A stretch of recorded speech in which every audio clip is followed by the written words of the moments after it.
नमस्कार साथियों, जय भीम। आप देख रहे हैं बहुजन इतिहास RBS न्यूज़। आज हम दिल्ली प्रदेश के OBC महासभा जो प्रदेश अध्यक्ष हैं डॉक्टर वीर सिंह बघेल जी के उनके ऑफिस पे आए हैं। डॉक्टर साहब नमस्कार। जय भीम। डॉक्टर साहब, जैसे केंद्र सरकार ने जातीय जनगणना को स्वीकृति दे दी है, तो आप कैसे देखते हैं इसे? देखिए, जातिगत जनगणना का मुद्दा OBC महासभा के साथ साथ RBS भी काफ़ी लंबे समय से उठाते चली आ रही है और ये हकीकत है। ज़मीन पर हम लोगों को गिनना बहुत आवश्यक है। अंग्रेजी शासन में 1831 में जातिगत जनगणना हुई थी। उसके बाद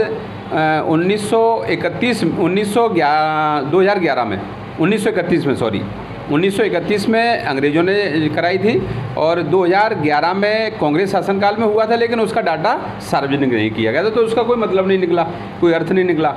इस बार काफ़ी दबाव में आकर OBC महासभा ने बहुत लंबी लड़ाई लड़ी और मध्य प्रदेश से लेकर पूरे भारत में दिल्ली में भी हमने कॉन्स्टिट्यूशन क्लब में कम से कम 4 बड़े बड़े कार्यक्रम रखे। जंतर मंतर पर भी हमने 4 5 आंदोलन किए।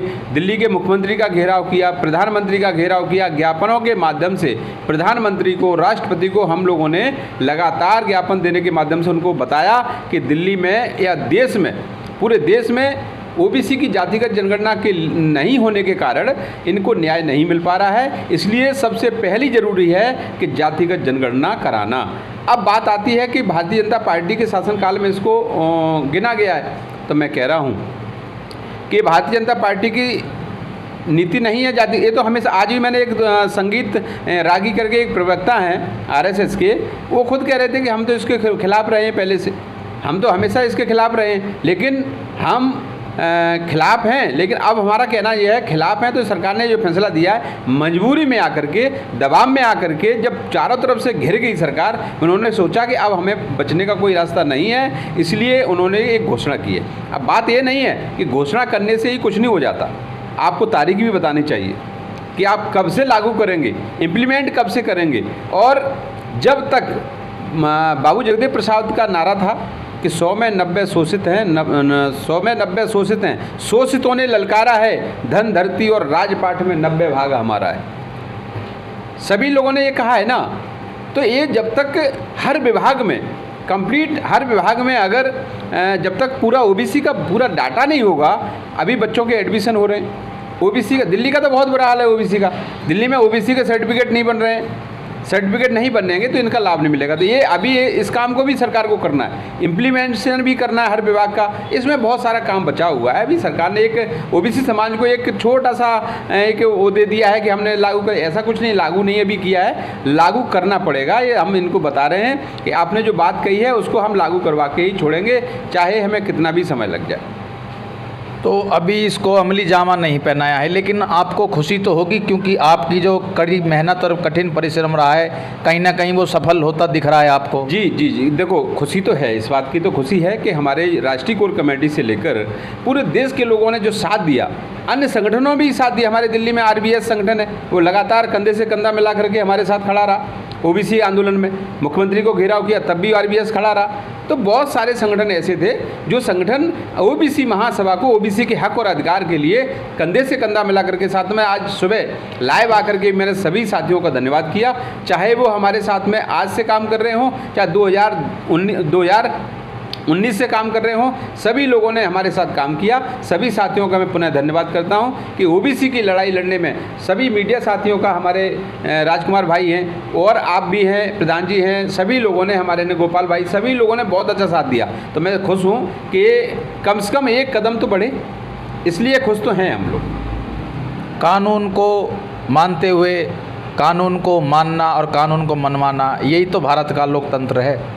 जैसे आपने इसके लिए मेहनत करी, संघर्ष किया, आज वो आपको धरातल पे उतरता नज़र आ रहा है, तो ये खुशी है। लेकिन खुशी इससे ज़्यादा और जब होगी जब आप इसे कानूनी अमली जामा पहनाएंगे। जी बिल्कुल बिल्कुल, है ना, बिल्कुल यही कहना चाहते हैं जी। और इसी के साथ हमारे साथ मौजूद हैं राष्ट्रीय भीम संघ के राष्ट्रीय संयोजक और जय किशन जी। जय किशन जी, जय भीम। सभी साथियों को, दर्शकों को, पत्रकार जी को, बहुजन इतिहास RBS न्यूज़ चैनल को मेरी तरफ से जय भीम, जय भारत, जय संविधान। जय किशन जी, आप कैसे देखते हैं इसको, जो ओबीसी महासभा ने मांग रखी थी उसको केंद्र सरकार ने स्वीकृति दे दी है? सर सुनिए, भारत के अंदर पहली जो जनगणना हुई थी उस समय देश गुलाम था। ये ब्रिटिश सरकार के द्वारा कराई गई थी सन 1931 में।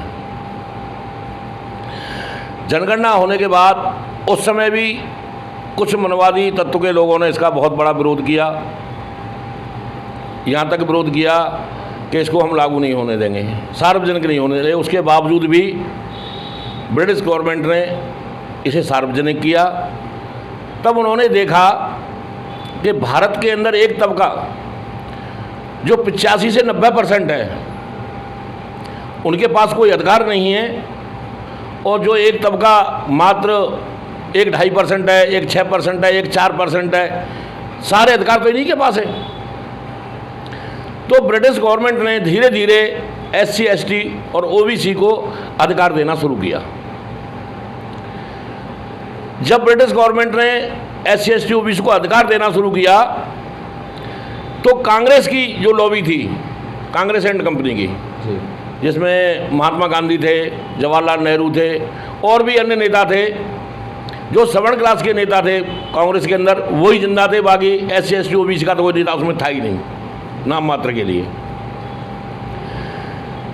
इन्होंने विरोध करना शुरू किया, और जब विरोध करने से बात नहीं बनी, बाबा साहब के सामने ये परास्त हो गए अपनी बात मनवाने के लिए अंग्रेज़ों से, तो इन्होंने स्वतंत्रता आंदोलन की शुरुआत कर दी कि अंग्रेज़ों भारत छोड़ो का नारा दिया। जब ये चलता रहा, इसमें स्वतंत्रता सेनानी पकड़े भी गए, कुछ मारे भी गए, किसी को फांसी दी गई। तो यही लॉबी थी सवर्ण क्लास की जो कोर्ट के अंदर जाकर के स्वतंत्रता सेनानियों के खिलाफ गवाही भी देती थी। तो पत्रकार जी, उस समय महात्मा गांधी जी ने कहा था, कांग्रेस एंड कंपनी ने, उन्हीं की आवाज़ थी, मैं पूरी कांग्रेस की आवाज़ मानता हूँ कि अगर अछूतों को ब्रिटिश गवर्नमेंट अधिकार देती है तो मुझे ऐसी आज़ादी नहीं चाहिए, इससे तो हम गुलाम ठीक है। आप भी जानते हैं कि भारत देश कृषि प्रधान देश के साथ साथ जाति प्रधान देश है। ये कट सत्य है, कड़वा है, लेकिन आपको मानना पड़ेगा। और ये भारत ही नहीं, भारत के आसपास जितने भी देश हैं, चाहे वो बांग्लादेश है, चाहे वो पाकिस्तान है, चाहे वो अफगानिस्तान है, चाहे वो भूटान है, चाहे वो श्रीलंका है, चाहे वो नेपाल है, इन्हीं देशों में जाति व्यवस्था है। बाकी आप यूरेशिया के, यूरोप के कहीं भी चले जाइए, आपको कहीं भी जाति व्यवस्था दिखाई नहीं देगी। यहाँ मुस्लिम कंट्री भी हैं आसपास, उनमें भी जाति व्यवस्था है। तो जाति व्यवस्था का जो केंद्र है वो भारत के आसपास जितने भी देश हैं, 8-9 देश हैं लगभग, इन सब में जाति व्यवस्था की देन है। तो जातियों को आप कैसे तोड़ेंगे? राहुल गांधी तो कहते हैं OBC स्वर्ण हैं और SC ST अलग हैं। ये तो उनका एक बहुत बड़ा वहम है। राहुल गांधी जी एक पारिवारिक संप्रदाय की वजह से नेता बने हुए हैं।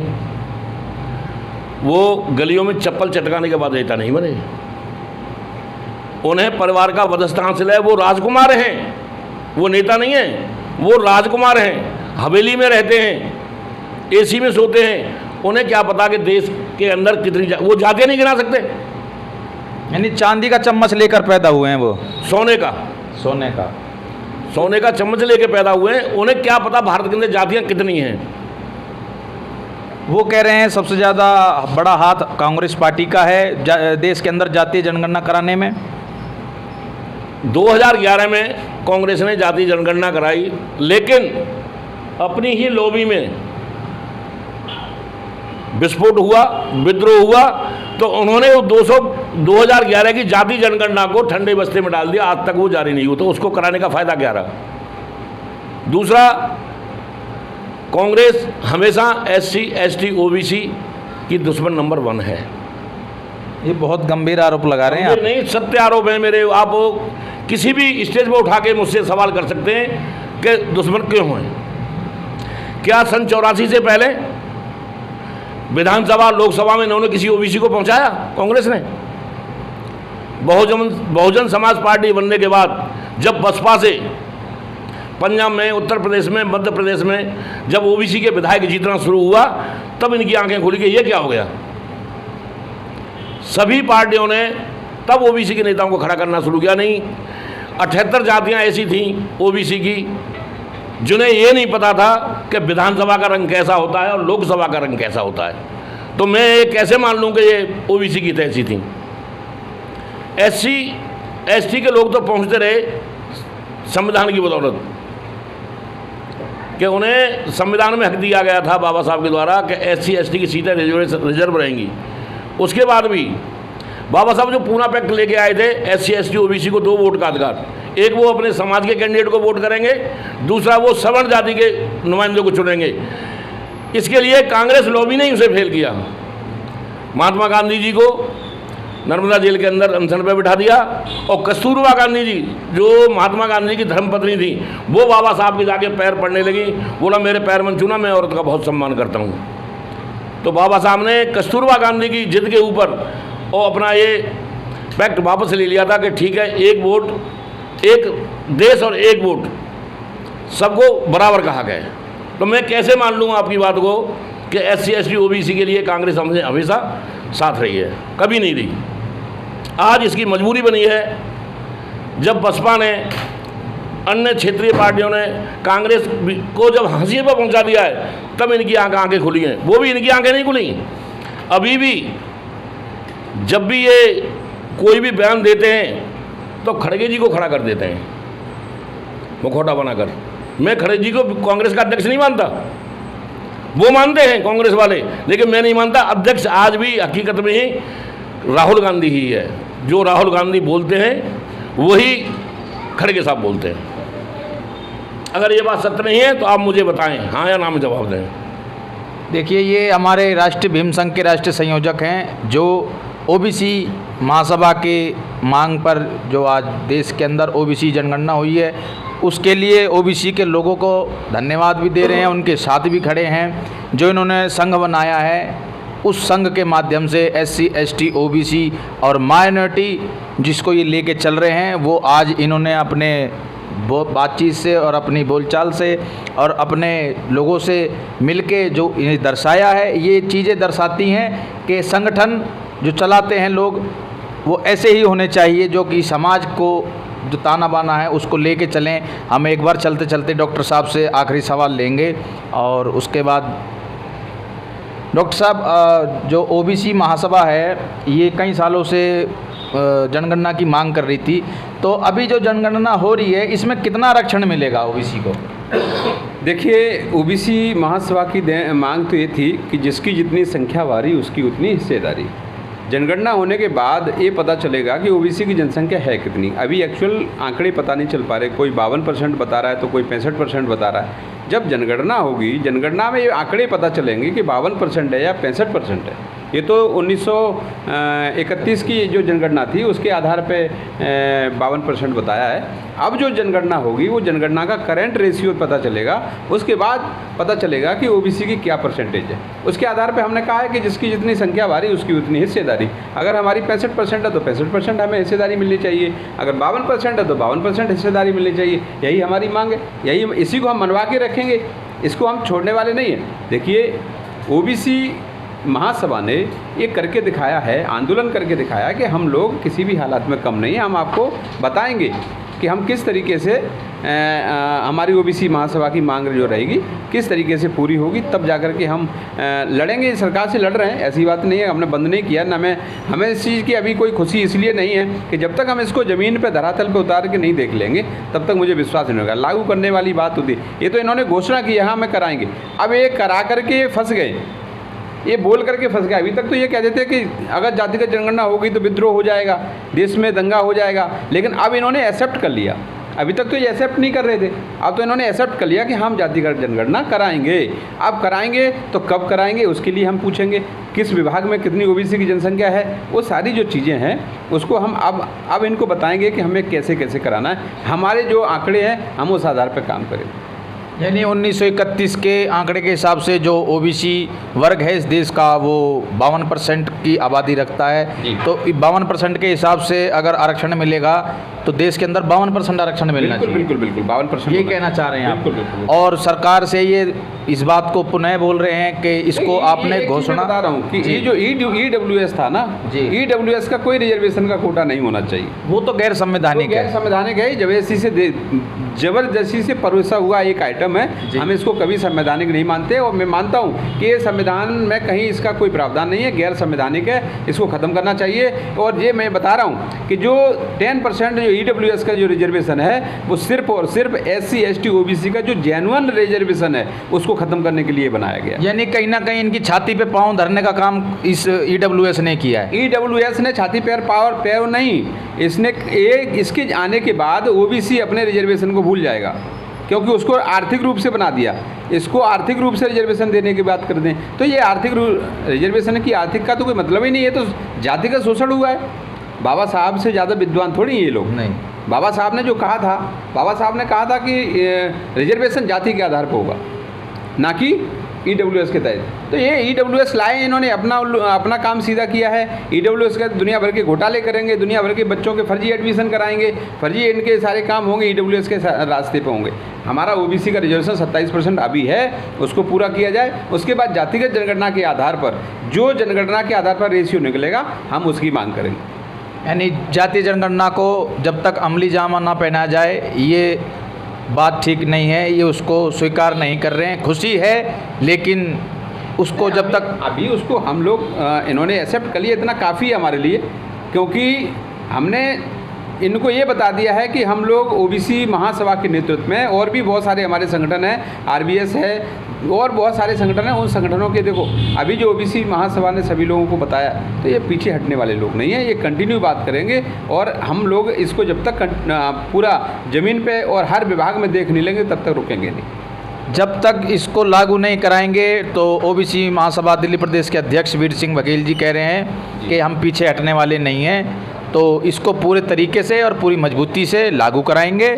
और चलते चलते हम हमारे जय किशन जी हैं, एक सवाल इनसे लेंगे। जय किशन जी। सर, मैं ओबीसी महासभा का बहुत धन्यवाद करता हूं, जिन्होंने एक बहुत लंबी लड़ाई लड़ी, लेकिन इनके साथ साथ राष्ट्रीय भीम संघ कंधे से कंधा मिला करके चला। आज भी इनके साथ कंधे से कंधा मिला के चलेंगे। और इस जाति जनगणना के आदेश पर अभी खुश होने की जरूरत नहीं है, क्योंकि ये उस पार्टी का आदेश है जो कभी आपको 15 लाख रुपए बैंक अकाउंट में दे रही थी, कभी एक साल में 2 करोड़ नौकरी दे रही थी। 2 करोड़ तो नहीं मिली, उल्टा इतने ही लोगों की नौकरी चली जरूर गई। तो राष्ट्रीय भीम संघ, ओबीसी महासभा कंधे से कंधा मिलाकर के चलेगी, और जब तक इस कानून का इम्प्लीमेंट नहीं करा लेंगे तब तक इनका पीछा नहीं छोड़ेंगे। और दर्शकों, तो मेरा ये कहना है, SC के लोग जब जाति जनगणना हो तो SC के लोग अपनी जाति ना लिखें कॉलम में, सिर्फ अनुसूचित जाति लिखें। ओबीसी के लोगों से मेरा कहना है कि जाति के कॉलम में अपनी जाति ना लिखे, सिर्फ उसमें लिखे पिछड़ी जाति। अगर हम जातियों में बट गए तो ये जाति जनगणना जो करा रहे हैं उसका उल्टा पासा हमारे ऊपर फेंक देंगे। ये उसमें ये कहेंगे वाल्मीकि कितने हैं, SC में जाटव इतने हैं, कोरी इतने हैं, धोबी इतने हैं, मतलब जो 1100 के करीब जातियाँ हैं, ये उस एक समूह को 1100 में बांट देंगे और ये दिखाने की कोशिश करेंगे कि तुम सवर्णों से कम हो गिनती में।